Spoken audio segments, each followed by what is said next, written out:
You may notice that I brought a little visitor with me today. He is Aloysius Gonzaga. This statue was made in New York City in 1920 and was immediately sold to a Roman Catholic church in Boston, where it spent the rest of its life, or most of its life. Unfortunately, that church became a failed church. It was deserted, and it was not cared for, and part of the roof caved in, and it got rained on, and so for many years, Aloysius and the other statuary in that church were badly treated. But then I found him in Atlanta and bought him some years ago when my children were teenagers, because he is the patron saint of teenagers. And I thought we needed all the help we could get in our home at that time. And for as long as Belinda would put up with it, I kept him downstairs, right in the foyer there, close to the front door. And I discovered later that he frightened many teenagers who were trying to sneak out of the house late at night. And so it was a good investment on my part, for sure. Aloysius was born to a wealthy Italian family in the 16th century. And as a teenager, he renounced his family's wealth and became a Jesuit priest, and for a very short time served in Rome. The plague made its way through Rome about 1590, and hundreds of people were falling dead day after day. The rich, those who had the ability, left the city, deserted, went away so that they could be safe from this horrible plague. But Aloysius refused to leave. He stayed there to be the comforting presence of Christ, giving them their last communion, holding their hands in prayer, providing them with eyes of hope and hands of love in their last moments. And as a result, Aloysius himself developed the disease, and in June of 1591, he died. Today, there are churches and high schools and colleges and programs for young people all over the world named for Aloysius Gonzaga. He was a saint in God's church. But do you have to die in poverty and sickness in order to be a saint? Do you have to be a priest who gives up your life for the care of others to be regarded as saintly in this world? I love that children's hymn that we sometimes sing this time of year. I sing a song of the saints of God. Y'all remember that? I especially love the third verse, not only because it's so very British, but because of what it says about sainthood. They live not only in ages past. There are hundreds of thousands still. The world is bright with the joyous saints who love to do Jesus' will. You can meet them in schools or in lanes or at sea, in church or trains, or in shops or at tea. For the saints of God are just folk like me, and I mean to be one too. Isn't that a great thing to put in a child's heart? I mean to be one too. And isn't it a lovely thought that the world could be made bright with the joyous saints? That our dark, broken, destructive world could be brightened by the joyous saints of God. I heard a story on National Public Radio the other day that was very touching to me. This young woman, Beth, was 30 years old, and she'd lost her mother to cancer when she was only 15. And now she is pregnant and has just discovered that she too has cancer. A horrible discovery, not only threatening her life, but stirring up all those terrible feelings of loss that she had when her mother died. She went to an appointment with her oncologist, and as she nervously sat there in the waiting room waiting to be called back, she noticed that there was another young woman about her own age sitting on the couch on the other side of the room, lying down partially with her head in her mother's lap, and her mother was rubbing her head and talking to her in a calm voice. Beth said, I felt so jealous of that young woman. I wanted so much for my mother to still be here and to be able to be with me in this horrible time. Nurse came into the room and called out a name, and that young woman over there got up and went back to see the doctor. And then her mother got up and walked across the room and said to Beth, "You look like you need a mama's hug." And tears began to stream down her face. And the woman sat down next to her on the couch and put her arm around her. And Beth said, "For just a moment, I closed my eyes and I was in the presence of my mama." I think that was a holy moment, and that older woman was functioning as one of God's saints. Just a mama who is sensitive to the needs of others and willing to take the risk of reaching out in love toward a stranger. So on this All Saints Sunday, how would we define a saint? Isn't it simply someone who reflects the love and goodness of God, the light of God? Not a perfect person, not a sinless person, there's no such thing. Not people who've made vows to poverty, chastity, and obedience, just normal, everyday people who are willing to be used by God to show forth His gentleness and kindness, His grace and love in a world that so desperately needs those very things. I think of a saint the way I think of the moon. You know, the moon has no light in and of itself. It just reflects the light of the sun. But by reflecting the light of the sun, it has such an important role in stabilizing the earth upon its axis, by making navigation and migration a possibility for birds. I like to think that those humans who reflect the Son of God give more stability to this darkened world and make navigation a greater possibility for those who are lost within it. What would it mean for us to reflect the Son of God, to reflect Christ in our lives? Well, what is it that we see in Christ that makes Him so holy, to be regarded as saintly? His utter, complete, and consistent love of God, and the love of people that flows out of that love of God. Jesus was so deeply devoted, heart, mind, soul, and body, to the love of God, that that love generated from His being a love toward all people. More than anything else, what I see in the life of Jesus is sacrificial love. He loved everyone without reservation or hesitation.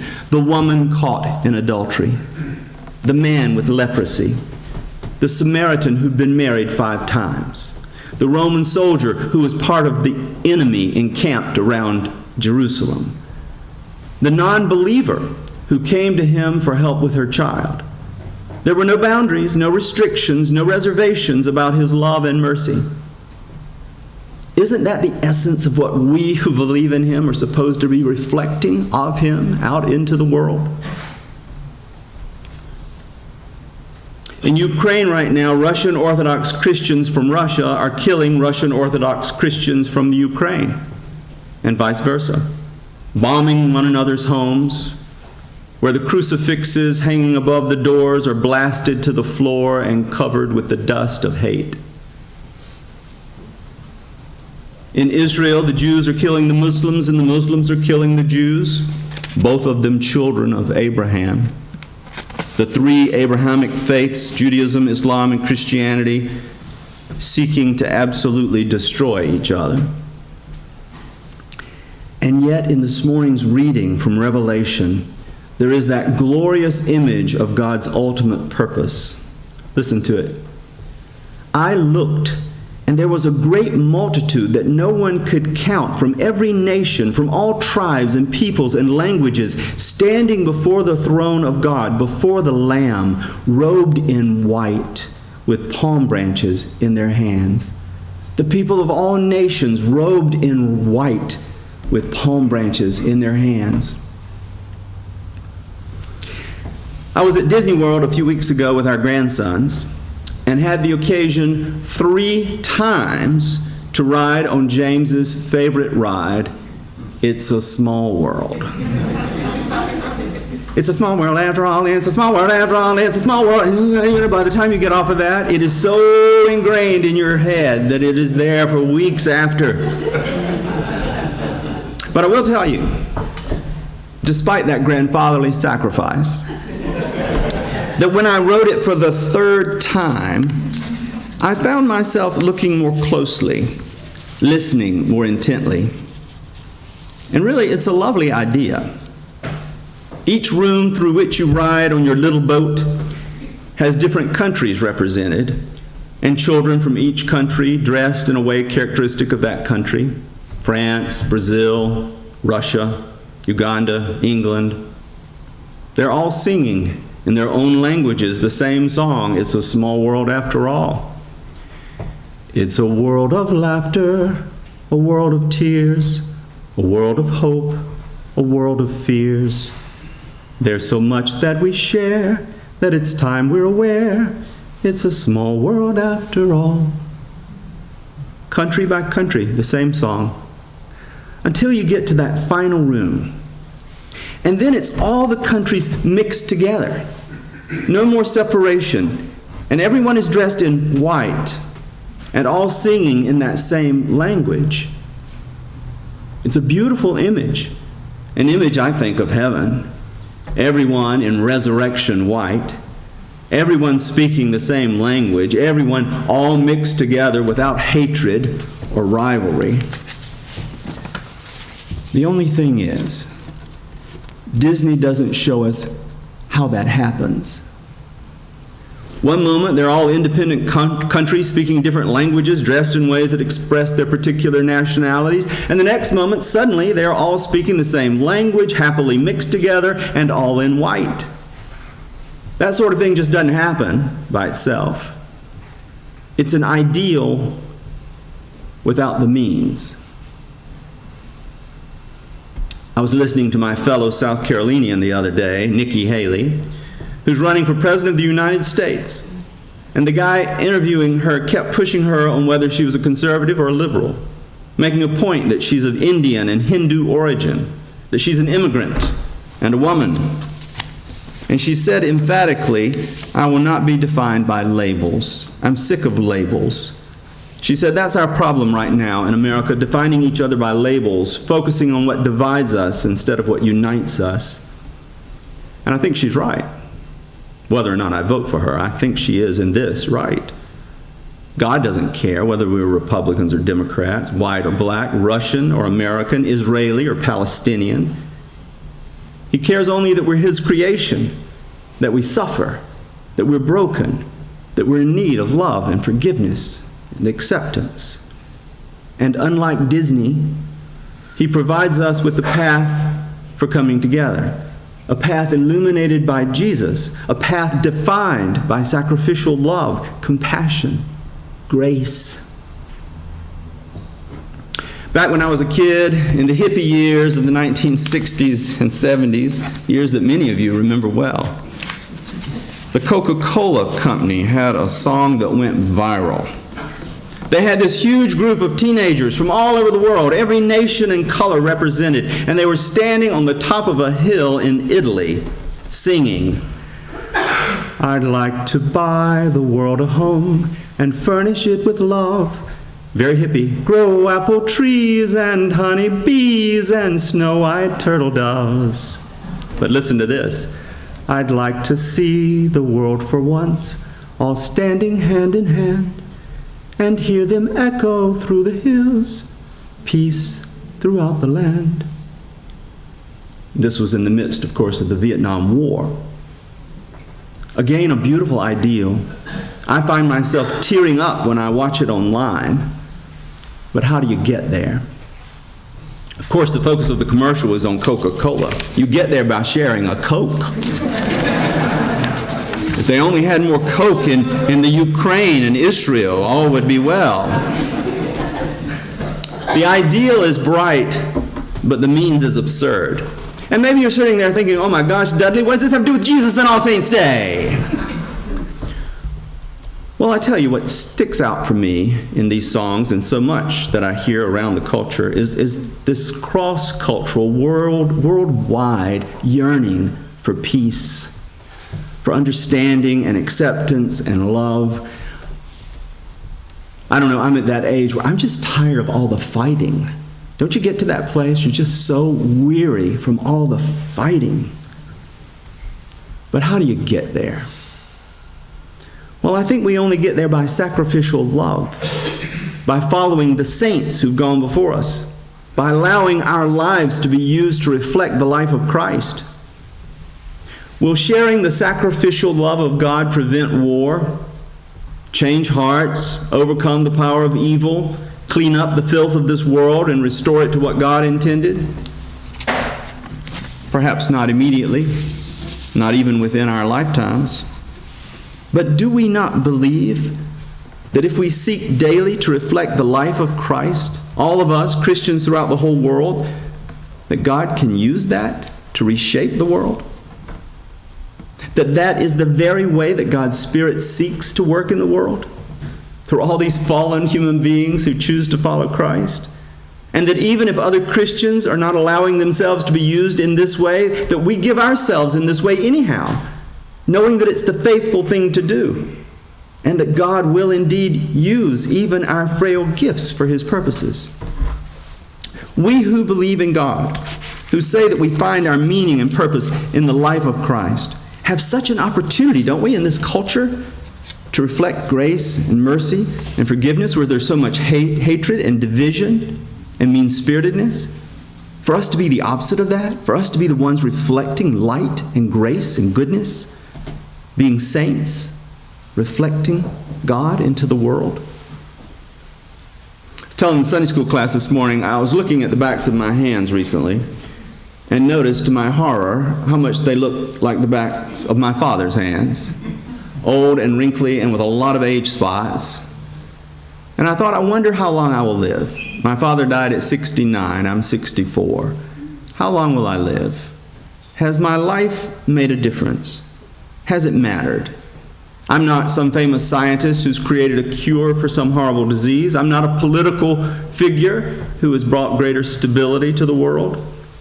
I'm not a recognized writer or artist or musician. There will not be an obituary for me in the New York Times when I die. My family and friends will remember me for as long as they're upon the earth. And then my name and all about me will be lost, gone, except in the heart and mind of God. I love what N.T. Wright, the New Testament scholar in England, says about this in his wonderful book, Surprised by Hope. He says, we have to understand that the simple, everyday actions of our lives are part of a bigger thing that we can't yet see. He says it's like stonemasons working on part of a great cathedral. He's imagining those European cathedrals that took generations to build. He says the architect has already drawn up the plans and passed it on to the stonemasons, and their tasks have been distributed, so that one of them is over here shaping stones for a particular tower. Another's over there working on gargoyles. There's some over there working on coats of arms or statuary, all of them at their particular tasks, vaguely aware that they are each contributing to a larger reality that will be completed beyond their lifetimes. Don't you love that? Contributing to a larger reality. Paul says in 1 Corinthians 15 that our labors, however big, however small, are never in vain. They are not for themselves building the whole of a cathedral, but they are building for the cathedral, and when it is complete, their piece of it will be enhanced and ennobled by the larger whole. So in terms of our lives, and what we do with the rest of our lives, this is what he says. Every single act of love, gratitude, and kindness, every work of art or music inspired by the love of God, every minute spent teaching a severely handicapped child to read or walk, every act of care and nurture and comfort in support of one's fellow human beings, every prayer, every spirit-led teaching, every deed that spreads the gospel and builds up the church and embraces holiness rather than corruption, all of this will find its way through the resurrecting power of God to the new creation which God will one day bring to completion. Doesn't that give you hope and peace in the doing of our daily lives? We get caught up in so many things that seem so useless. I'm dealing with the insurance company or the bank, or I'm mowing the grass, or I'm washing the dishes, But to think that in between all of that, and sometimes in our hearts and minds, even in the midst of all of that, we're doing things that are not lost to God, that are being gathered up and will be made a part of something bigger. This resurrected, redeemed world. So what does it mean to be a saint? Simply to seek to reflect the love and goodness of God for as long as we live, trusting that God will use it for purposes that we can't yet see, that none of it is lost. Aloysius Gonzaga died as a teenager with no idea that his name would end up on high schools and colleges all across the world, simply because he loved God so much that he could not turn his back on people who were sick and dying. Being a saint at the end of the day is just about loving God and loving people. When we strive to do that with our lives, we reflect the light of God into a dark world and give hope.